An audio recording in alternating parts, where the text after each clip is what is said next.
A little while back, I put out a video covering the secret bosses hidden throughout Halo CE, then followed that up with another video going over some of the adversaries found in Halo 2. Consider this to be part 3, but in this installment we're going to finish the secret fight. Well, sorta. Generally speaking, a boss fight in a video game and your battle against them is very obvious, but sometimes additional information can be added after the fact. When done properly, this converts what would have been the simple slaying of yet another cannon fodder foot soldier into something that actually has narrative weight. In some cases, the bosses of a particular game aren't even fought by the player. Instead, they might exist just beyond your grasp, hiding in the shadows and pulling the strings barely outside of your awareness. Quick disclaimer, not every enemy in this video is secret, but I wanted to include them anyways, because lore is fun, and they're absolutely still notable. So, if you don't like that, get the fuck out of here. Since the third game in this legendary series doesn't have as much to talk about as previous entries, this video will combine both Halo 3's secret bosses as well as ODSTs. Alright, with that out of the way, let's go.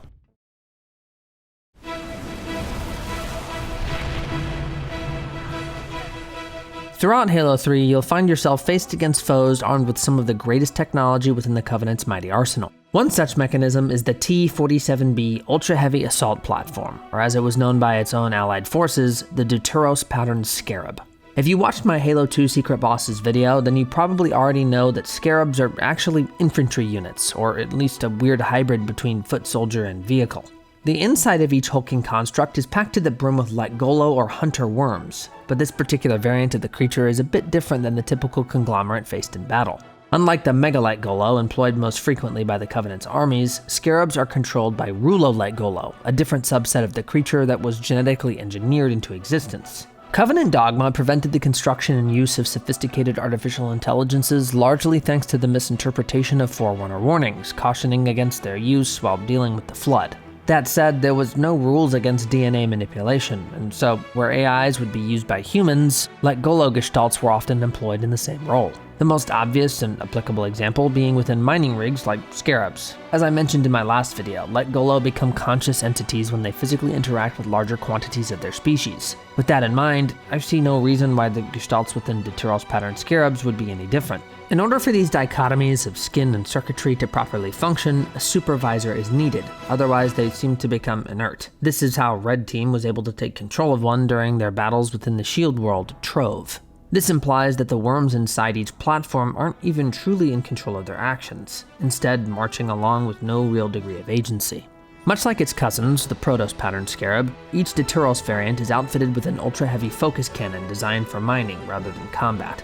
Affixed to the top of each superweapon is a heavy plasma cannon designed to pepper any adversaries during downtime between uses of the primary beam. They're also often adorned with peck pattern plasma cannons that can be utilized by foot soldiers stationed atop their hulking forms. Another interesting difference between them and the Deutoros-Pattern Scarab is the inclusion of 4 anti-gravity thrusters on the underside of their carapace that allows them to slow their descent when being dropped from immense aircraft above. They're seemingly a bit easier to destroy though, thanks to their much more obvious core that is surprisingly fragile. A few hefty smacks will destroy it, eventually resulting in an immense internal explosion that completely destroys the Scarab, along with anything that gets too close to the source of the blast. The Master Chief and his pals, Thel, Ntho, and Uzi utilized this fragility 1, 2, 3, 4 times. Oh, and Alpha 9, Buck's ODST squad did it once too. The pack will feast on you! Like many other chieftains within the Covenant's vast armies, Cethegus was a brutal warrior and felt very deeply connected to his beliefs in their religion, the Great Journey. He had fought many battles throughout his life, slaying Kigyar pirates, Sangheili warriors, and scores of loathsome humans. Despite his success as a warrior, he remained within the shadows of his ilk, most notably to the mighty Tartarus, who had ascended to Chieftain of the Brutes. His reign was short-lived, however, as he was cut down by the traitorous elite, Thel 'Vadam.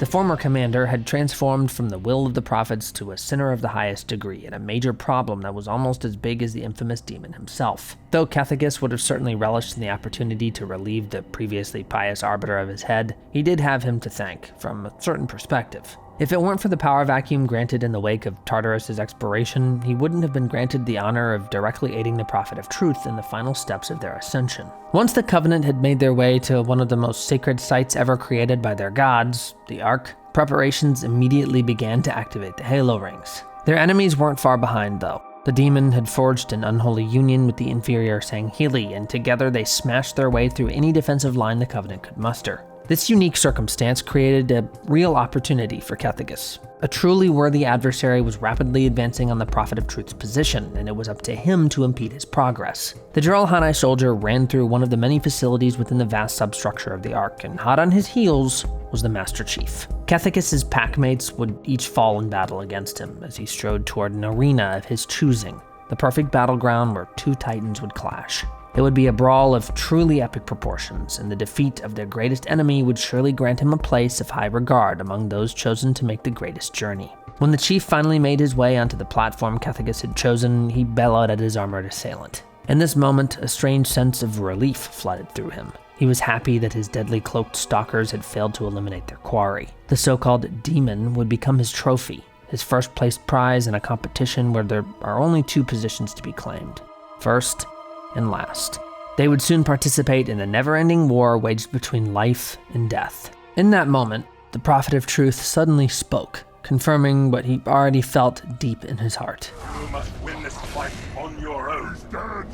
He had commanded his brutish brothers for over a decade, and though they were close enough to aid him, he issued one final order: stand down. His brethren would simply watch as their leader defeated a devil in a one-on-one deathmatch. He charged forth, gravity hammer in hand, closing the distance between them at a rapid pace. We don't know exactly how this exchange went down, but it's likely that it went a little something like this. Once Cethegus was close enough, he swung his hefty weapon at the feeble human, but the speed and momentum created by the strike meant the chief was able to simply step to the side. Panic likely flooded his senses as he unintentionally presented his adversary with an edge. Before he was able to turn around for yet another lunge, the demon closed the gap and delivered a single, powerful strike directly onto Cethegus' back. The strength of his enemy, the sheer force of the blow, tore through his energy shielding and made contact with his flesh. The precision of the attack caused his spine to snap, and his body crumpled onto the cold allied ground below. His friends screamed out in sadness, but it was already too late. Bullets rained onto them, and they too were overwhelmed by their relentless enemy. To Cethegus, this was one of the most important battles in his life. But as Spoopy Squid so elegantly stated in the comments of one of my recent videos, for the chief, this was just another Tuesday.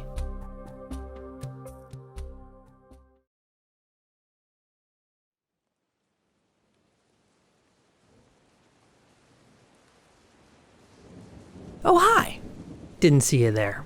Say, before we finish this video, do you think you can do me a quick favor? Could you go ahead and hit subscribe? You'll be notified as soon as I make any more new videos, and it's completely free. Helps me out a lot.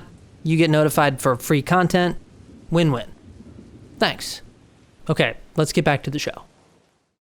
I will continue my campaign against the humans. No, you will not.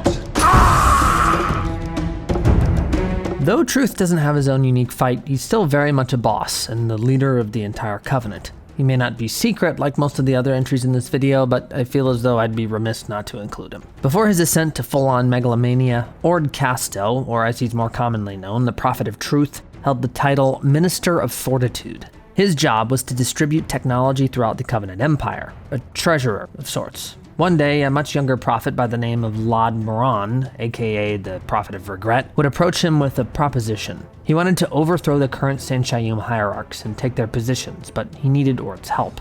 Lod had just discovered a vast repository of Forerunner artifacts, and if they had obtained the positions of hierarch, they could freely distribute this new wealth in any way they desired. Ord thought Lod was foolish, but something about his proposal was just convincing enough, and so he agreed. With his help, the two of them would take down the current prophet hierarchs: tolerance, obligation, and restraint. They blackmailed restraint using a controversy around how he fathered two illegitimate children to force him to step down. How they managed to remove tolerance and obligation from their seats of power is unknown, but given how cunning Ord was, it's likely he found some kind of horrible event from their past used against them as well. Whatever the case may be, Ord, along with Lod and Had, or Mercy, assumed the roles of hierarch, leading the Covenant's future conquest. Though Ord was always interested in power, it seemed as though a taste of supreme leadership stoked the flames of his already present obsession. In this position, he felt as though he had to keep the Covenant together and maintain the role he had appointed himself, no matter the cost. In time, Truth somehow gained more control than his other hierarch brothers. How he managed this isn't completely known, but we do know that he carefully helped eliminate his Sinshayun brethren, Regret and Mercy.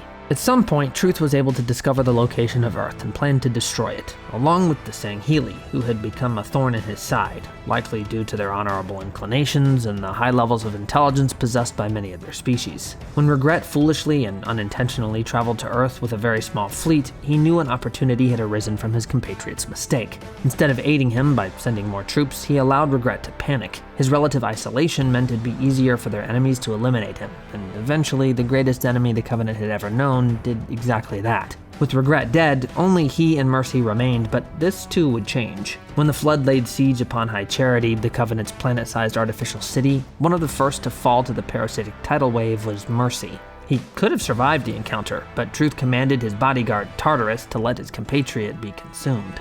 This was the perfect opportunity, and something he'd likely been planning for some time. The fall of Regret and Mercy meant he was able to assume sole leadership of the Covenant. With this power, no one could oppose his rule, and so he ordered his armies to travel to the Ark. From there, they could activate all of the Halo rings, purging the galaxy of all sentient life. At this point, Truth undoubtedly knew the true purpose of the Halos, but whether or not he believed the facts to be true didn't seem to matter. His facade of religious zealotry had endured for so long that to cast it aside would mean the loss of his power, and thus the already fractured Covenant would break completely. Being at the Ark guaranteed he and his most trusted followers would be out of range of all active installations. The Covenant's religion hinged on the idea that being killed by the Halo's effect would ascend true believers to godhood, and it seemed as though Truth was aware this was simply incorrect. This line in particular is very telling to me. Here, take a listen. I admit, I need your help.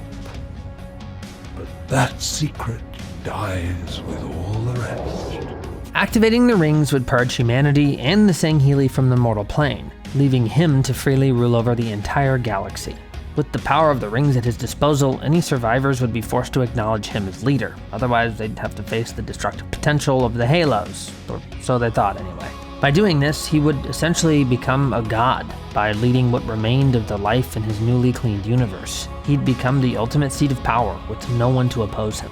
With all of that said, I suppose it's possible that Truth had simply convinced himself the promise of the Great Journey was actually true. Perhaps the immense pressure of being the leader of such a vast empire broke his psyche, and he had become disillusioned by the falsehoods he'd spread for so long, believing them to be genuinely true. Personally, based on what he said to Johnson just prior to his attempted activation of the rings, I don't believe that to be the case, but it's at least worth mentioning. This plan ultimately failed though, and he was pursued by the Master Chief alongside Thel Vidam, the arbiter he had created. Together, along with help from the Flood, they laid siege on Truth's location. When they arrived, the parasite had already begun infecting the Prophet's fragile form, but Thel stopped the process short by impaling him with an energy sword and killing him instantly. History has shown that all great empires fall, and the death of the final hierarch added the once great Covenant to that already long list.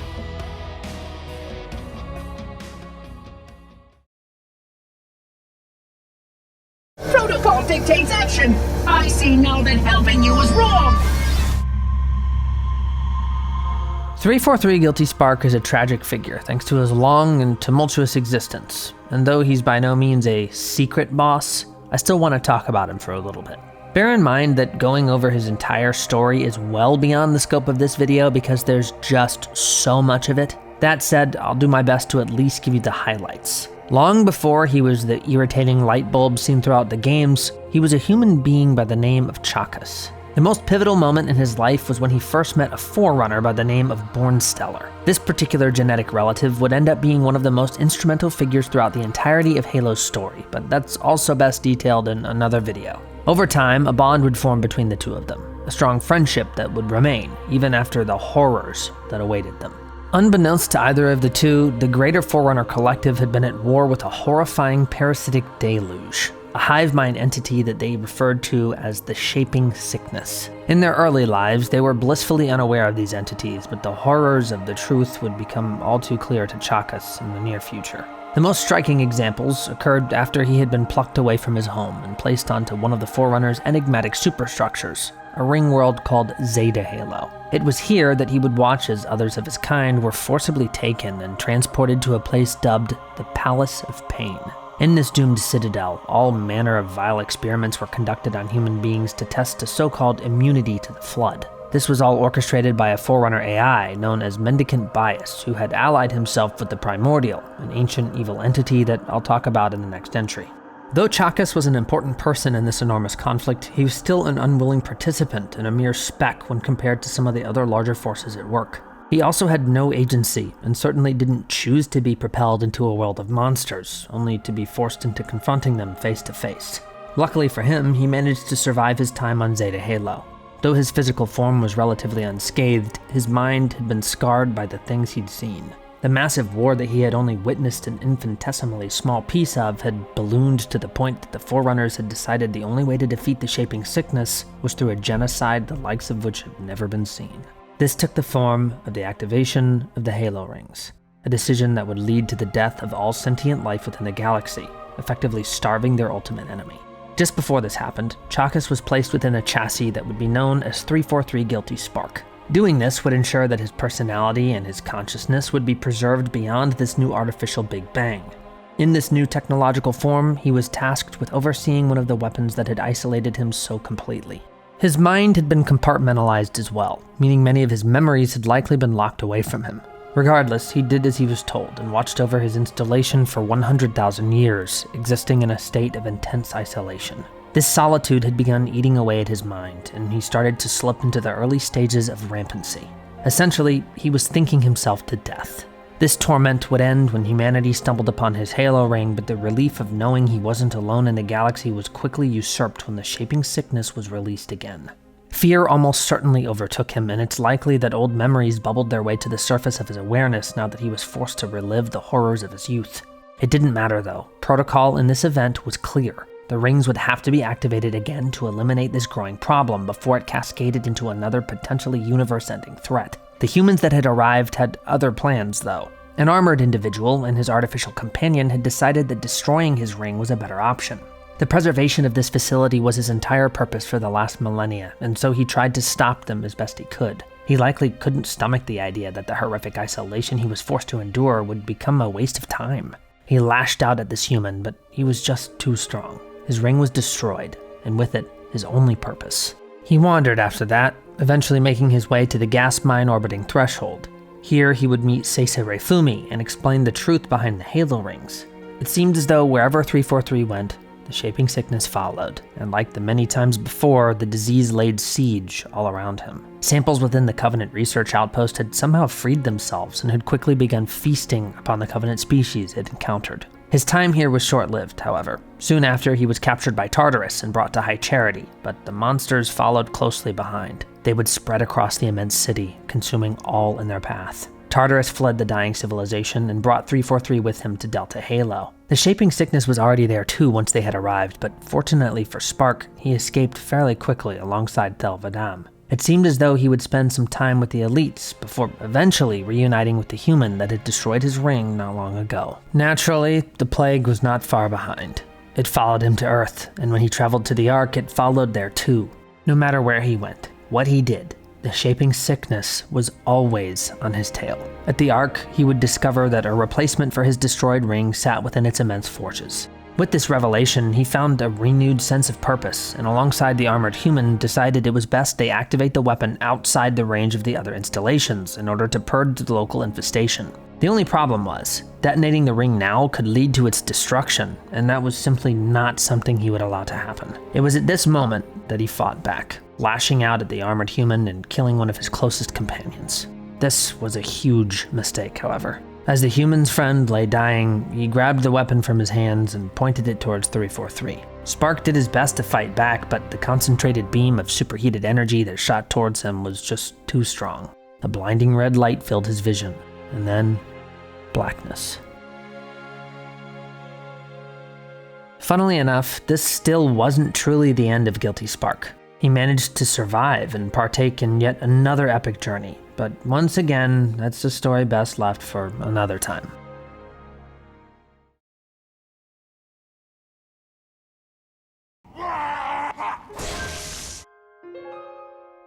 This is Vero Ahtulai, and he's only encountered by the player after his unfortunate expiration. That said, his death is an interesting one, and though he isn't engaged by Buck or any of his squad directly, he still classifies as a secret boss thanks to his role in the Covenant. As a Sangheili warrior, he would often brandish an energy sword into battle, but Vero in particular was exceptionally deadly thanks to his fighting style. Pazish Zok was a somewhat uncommon martial form that's characterized by the simultaneous use of dual energy blades, and just so happened to be his specialty. When the Prophet of Regret arrived at the humans' homeworld during the events of Halo 2, Rul Salmuti, one of the shipmasters in his small collection of spacecraft, deployed the most acclaimed combat units under his command. Each of these elite crews were tasked with gaining a foothold in some of the more strategic positions throughout their enemy's city. The battle group assigned to locking down an area the humans referred to as Tayari Plaza was led by Vero alongside a baker's dozen of his Sangheili brethren. Today was supposed to be a day of jubilation, but the presence of humans on this particular world was unforetold. Though elites often relish to be in the throes of battle, Vero undoubtedly felt a modicum of disappointment that instead of preparing for the final steps on the great journey and their ascent to godhood, he was down in the dirt, fighting off hordes of humans on their own turf. Without warning, the ship he had been stationed aboard vanished from the sky as Regret fled from their enemy's greatest stronghold. Unfortunately for Vero and his companions, they had been left behind. Instead of wallowing in despair, he sought to rendezvous with his brothers in arms. There was power in numbers, and even if they were stranded on an enemy world with a slim chance of survival, perhaps together they could at least delay the inevitable. If they were lucky, they may even be granted an honorable death by falling in an epic battle. This eventuality would more than likely arrive via a burst of ballistic weaponry or some other crude human instrument, but in the end, his demise would be the result of something far more sinister: betrayal. Suddenly, a massive Jiralhanai appeared and rushed towards him with one of their signature weapons in hand. He likely didn't even register the brute as a threat because he was instantly incapacitated by the hairy hominid's hammer. The foul creature had driven the bladed backside of its weapon directly into his chest and launched his body away like a child with a discarded toy. There was no time to dodge, no time to ignite his energy swords, and no time to achieve any sort of honor in his impending death. Though his compatriots outnumbered the beast 13-1, the fall of their leader surely sent a shockwave of grief and surprise through each of them. No one expected a member of their covenant to attack unprovoked, and because of this, they had become discordant. Even if they all distrusted the Jiralhanai, this was a surprise and murder of the highest degree. Their enemy utilized this efficiently and cruelly eliminated each and every one of them. With the fall of every Sangheili, the chance that their former compatriot might one day face justice for his actions rapidly dwindled, until none stood. The surprising brutality employed by their attacker had blindsided them, and as a result, only one warrior remained atop a heap of freshly created corpses. It's unclear if Vero died immediately on impact, or if he was forced to merely listen to the seemingly senseless slaughter of his friends while he too bled to death. In the end, Vero's corpse rested beneath a bit of human graffiti that read, "Believe," but its true meaning would remain forever outside his perception. Ironically, his death was the direct result of his belief in the Covenant, the Great Journey, his comrades. But it was all a lie, a falsehood that would never be exposed if the Prophet of Truth succeeded with his ultimate goal.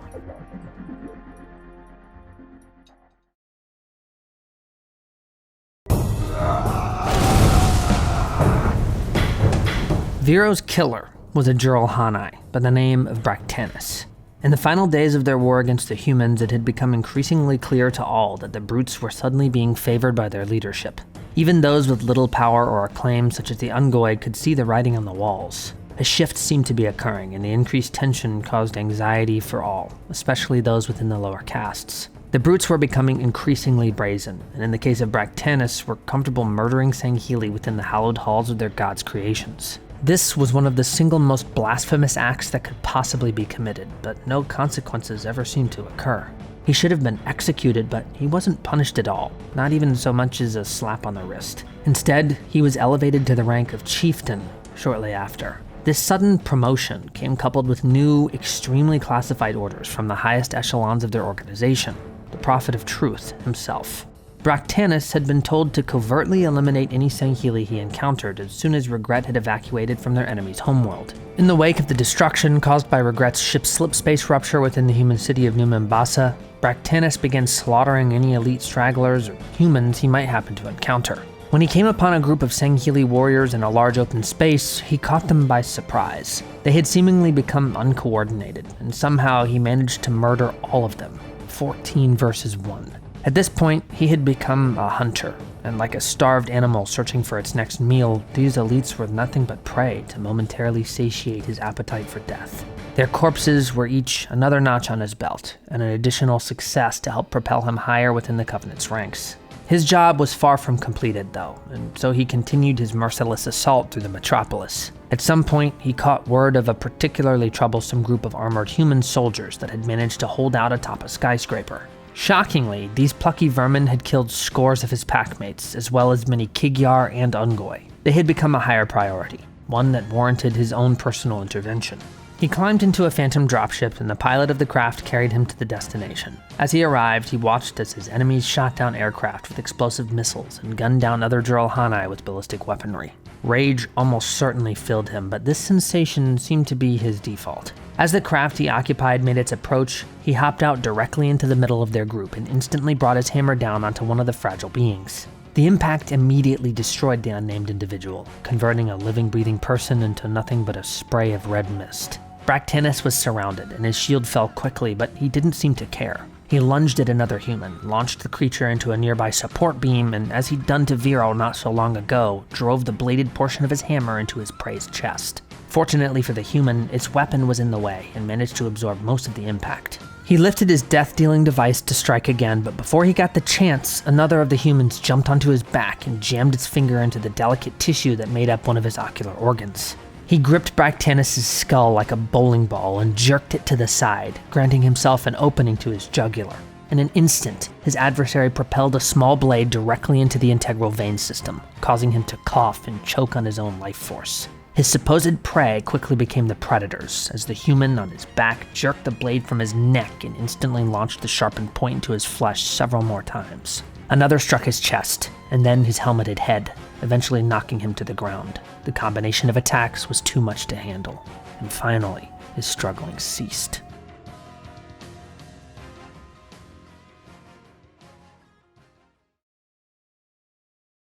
Sorry, friend. You know way too much. The NMPD is notoriously corrupt, largely thanks to their commissioner. It's unclear just how many officers within the department had ended up on the wrong side of the justice they were meant to uphold, but whatever the case may be, their leader was one of the worst of them all. Kinsler was a disturbed man, and when the Covenant came to destroy the city, he decided this was his chance to have a little fun. Amidst the chaos, he headed towards a young woman named Sadie Endesha, utilizing a police car driven by one of his officers. Plasma mortars had begun assaulting her position, but before they had the chance to set her ablaze, Kinsler and his driver swooped in to save her. Without hesitation, she hopped into the vehicle, and together the three of them accelerated away. Once inside the automobile, they had gone completely off-grid, meaning the city's superintendent, Virgil, was unable to track their position. The AI had been built by Sadie's brilliant father, Daniel, and when he constructed it, he had created a sort of babysitter protocol designed to oversee his daughter. Her watchdog was completely blind now, though, due to the fact that the commissioner's car could not be tracked. Unbeknownst to Sadie, Kinsler had some kind of rivalry with her father, and seemingly a bizarre attraction for her late mother, one of New Mombasa's most revered public defenders. It's not exactly clear why he had a problem with Sadie's family, but he does seem to imply that he had her mother killed. Now, though, he planned to have his way with Sadie, and then perhaps discard her to the Covenant once he was done. In his mind, the world was ending, and no one would care about one lost soul. His driver, a man named Mike Branley, caught wind of this and decided he wasn't about to let Kinsler's advances on the frightened Sadie slide. He pulled the car over, knocked the shit out of the corrupt official, and left him among the fleeing civilians Kinsler seemed to care so little about. Enraged by their dismissal of him, he began planning ways to take revenge on them for leaving him behind. His first order of business was to find them, a task he'd accomplished by commandeering an NMPD Pelican and flying to their location. Virgil may have been unable to track Kinsler, but he was perfectly capable of finding Sadie, thanks to her frequent communication with the city's AI and her father. When he found them, he immediately lowered the aircraft so that he could easily aim a submachine gun at Sadie and Mike. His inflated ego and apparent narcissism meant he didn't simply gun them down. Instead, he decided to gloat. A head as large as his makes for a very easy target though, and as he yapped, Virgil drove a waste collection Oliphant full speed into the side of the Pelican. Several thousand pounds of metal and refuse smashed into the aircraft, flung Kinsler to the ground, and buried him in garbage. Once he had been incapacitated, Sadie and Mike hopped into the trash truck to head towards the location of Sadie's father. His lab was at the heart of the Covenant's invasion, and she planned on using the impromptu vehicle to pick him up and evacuate the city.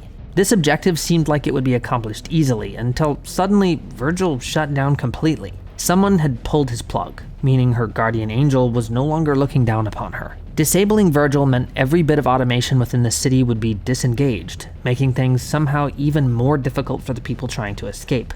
Only one man was insane and petty enough to jeopardize the lives of thousands of innocent people to further his twisted agenda.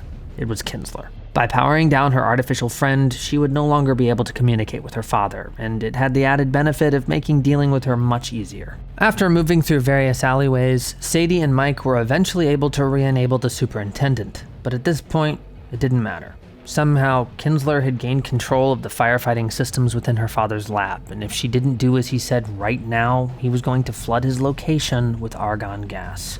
This deadly vapor was so frigid that it would literally freeze her father solid, killing him slowly and horrifically. Now that he had Daniel hostage, Sadie did as he said, moving towards his location alone and begrudgingly leaving her new friend Mike ever so slightly behind. Kinsler had barricaded himself inside a police train with an angry mob just outside. Once she arrived, he sprayed a hail of bullets into the crowd, murdering several refugees and scaring the rest away to create an opening for Sadie. As soon as she boarded the transport, Kinsler revealed to her the truth. During the moments Virgil had been disabled, he had released the deadly fire suppression cloud into her father's lab anyways. His new plan was to steal Virgil, which had become merged with one of the species within the Covenant, a biological supercomputer known as an engineer, or a Huragok. If he could take possession of the creature, he'd deliver it to the UNSC and be lauded as a war hero, despite all of the atrocities he had committed prior. Outside, Mike had begun stoking the flames of the growing unrest inside of the civilians who had been barred from entering Kinsler's train. Once their anger had reached a fever pitch, Sadie had Virgil open the transport's doors. In an instant, hordes of justifiably angry civilians flooded into the train car. They swarmed the corrupt commissioner, sunk their fingers into his flesh, and ripped the skin from his bones. Sadie was finally freed from her relentless stalker, but Kinsler's evil plan hadn't been fully extinguished just yet. A small squad of officers had been dispatched by him to ensure Sadie's father had truly been killed. Daniel's lab was in an extremely treacherous location that was swarming with Covenant soldiers though, so most perished during their journey. All but one man. This singular officer managed to make his way into the deepest parts of the city's substructure. Inside, he would encounter a lone UNSC soldier, an ODST who his squad mates had taken to calling the Rookie. The officer had barely survived up until this point, so he was more than happy to receive some unexpected backup.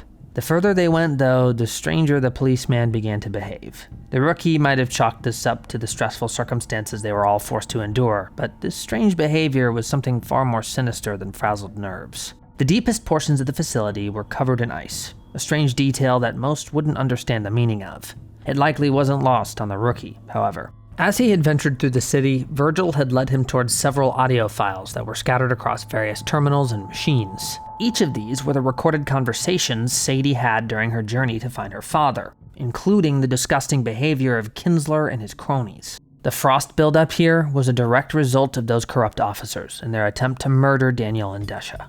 Thanks to the fact that he had listened to Sadie's story, he was completely aware of that reality. The closer Jonathan and the nameless officer got to the location of Daniel's lab, the jumpier he seemed to become.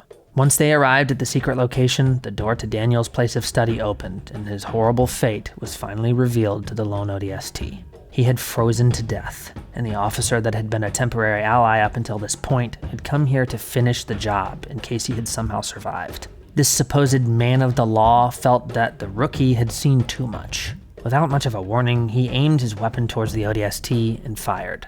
Buckshot from the barrel spread towards the soldier, but he managed to dodge the incoming assault. In his time throughout the city, he had fought hordes of ravenous brutes, scores of vicious ungoi, flocks of angry jackals, and even toppled enormous hunter worm colonies. This officer, this piece of shit, was just one more monster to add to his already overstuffed kill list.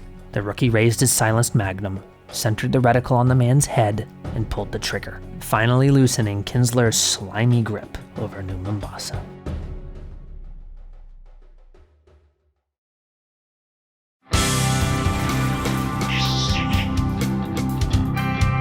Yanme'e, or drones, have an interesting social structure that's very similar to earthbound insects like bees.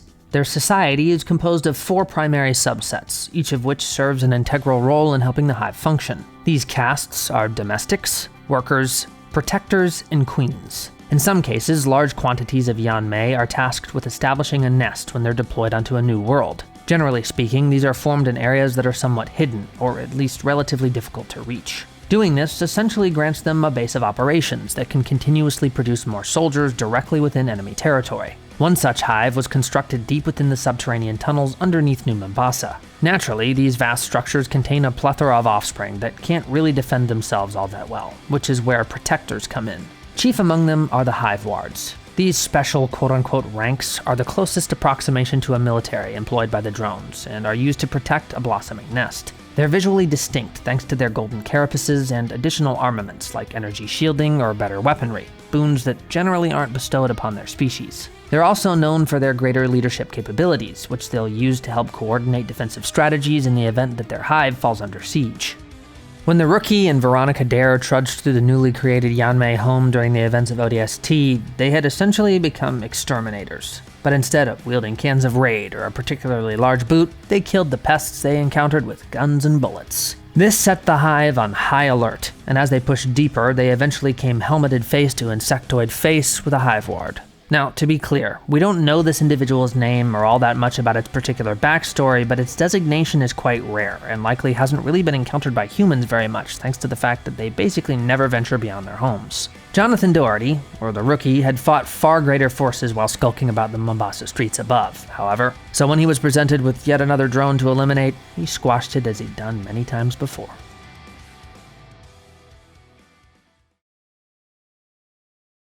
Now I shall talk, and you shall listen. Once again, the Gravemind obviously isn't a secret boss, but he, or rather it, is the deadliest leader in the entire Halo series, and I gotta talk about him, man.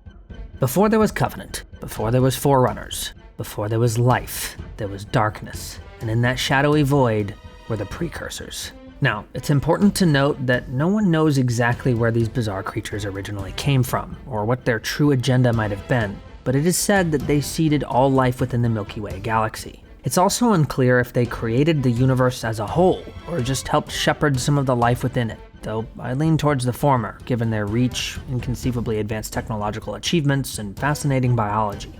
Precursors are also said to be formless and have the ability to alter their bodies into many different configurations. This once great race of eldritch creatures believed that it was their job to guide the living beings within the galaxy, a custodial obligation they referred to as the Mantle of Responsibility. In time, they would eventually select one of the races they had created to uphold this role in their stead, a proverbial passing of the torch from parent to offspring. Now, much of what I'm about to tell you is steeped in mythology and apocrypha, meaning it's not exactly clear which aspects are true. Many of the details have been either forgotten to time or intentionally buried in an attempt to hide immeasurable sins. Originally, the Precursors had selected the Forerunners to inherit the Mantle of Responsibility, but something seemed to trigger a change of heart. Their children discovered this, and supposedly uncovered their creators' plans to wipe them out and bestow their lofty philosophical mantle to their sibling race, humanity. In defiance, the Forerunners bore arms against their creators, massacring them in a fit of, at least according to some, unprovoked, jealousy-fueled, childish rage. Most were killed in this genocidal slaughter, but some fled to the outer reaches of the galaxy to hide from the Forerunners' relentless onslaught. To mask their presence from their creations, they ground their bodies up into a fine powder, a state they would exist in for millions of years. The idea was to appear inert until all was forgotten and eventually reform themselves into their prior shapes, but something went wrong. The many years spent in this state caused their minds to deteriorate and eventually corrupt. When intelligent life discovered this strange dust within bizarre ships hidden on the far reaches of the galaxy, they had no idea what it was and brought it back to their civilizations for study. Over time, those that were exposed to this substance for longer periods began to mutate. Green tumors would form on their bodies, their minds would fracture into a state of unfettered rage, and they would obtain a sudden cannibalistic impulse that could never be sated. These biological abnormalities began spreading out of control and had quickly become a plague, a shaping sickness that remolded the bodies of those who were afflicted. This disease eventually came to be known as the Flood, an altogether new form of precursor, born from the corrupted remnants of their previous state and amalgamated with any other sentient life it could come into contact with. The once great race had been reborn, and now they were angry. They consumed everything, absorbing the minds and experiences of all who fell to their voracious hunger. Their intelligence grew and blossomed until this new kind of precursor came into contact with a much older variant. This entity had arrived in a similar fashion to the dust of its compatriots, and when it was discovered, it was imprisoned by those that encountered it. This primordial being was one of the final remaining members of the precursor species and was sealed away from the rest of the galaxy. To ensure it didn't escape and wreak havoc on its creations, it was placed within a special holding cell of its own kind's creation. Supposedly, this being had altered its physical form so much over the course of its imprisonment that it had become entirely unrecognizable from its original shape. The Didact eventually chose to slay this monstrosity using a time lock, a device capable of accelerating the years in a localized space. The captive beast aged decades upon decades in seconds, decaying until it too was a pile of dust. Before it died completely, this timeless creature used a mysterious and still mostly unexplained ability called neural physics to transfer its consciousness into the Flood hive mind. It had rejoined its brethren, and finally, the first Gravemind took shape. If it were to fall, its will, its mind, would persist and manifest itself once again whenever enough biomass was collected to house such an immense level of knowledge. Each new Flood leader was composed of different parts, but its mind would always be the same.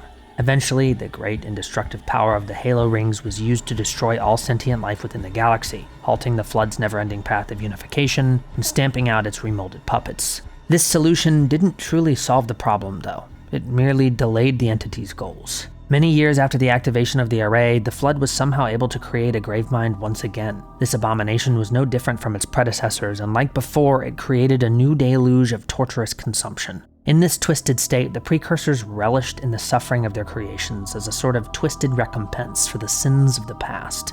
It would unify all in an existence of never-ending pain and fear. Eventually, it would come into contact with one of the greatest heroes to ever call the Milky Way its home, John 117, the Master Chief. Utilizing the mysterious power of neural physics, it would telepathically torture him with visions of his friend Cortana's suffering.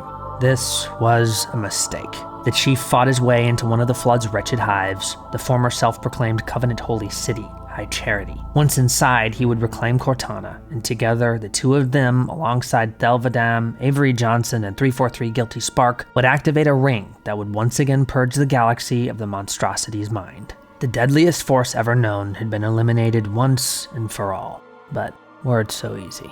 The darkness under one's bed can be momentarily burned away by the brightness of a light, so long as someone is there to hold the torch.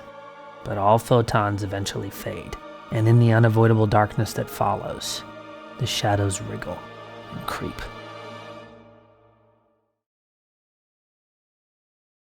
I have something to tell you. Don't click away. Okay. I'm currently working on a Fallout Bestiary. It's going to be big, it's going to be grand, it's going to be awesome. I've been streaming my playthroughs of all of the Fallout games here on YouTube, so if you want to watch those and kind of engage with me, maybe chat, have a good time, go ahead and subscribe so you don't miss them. I've also been streaming Halo Lasso Deathless attempts because I'm a psychopath. So if you like watching people get mad, like me, you'll see me get mad. Once again, subscribe. You could watch those. They're kind of fun for the viewer, maybe not so much for me, but it is what it is. Also, all the other YouTube crap that most people ask you to do, like, comment, share, like, yada yada. Go watch another video, like maybe Halo CE or Halo 2 secret bosses, or my Half-Life Bestiary. Yeah. I guess that's all I've got for you, though, otherwise, so if you'll excuse me, I'm gonna go play some Halo. See ya.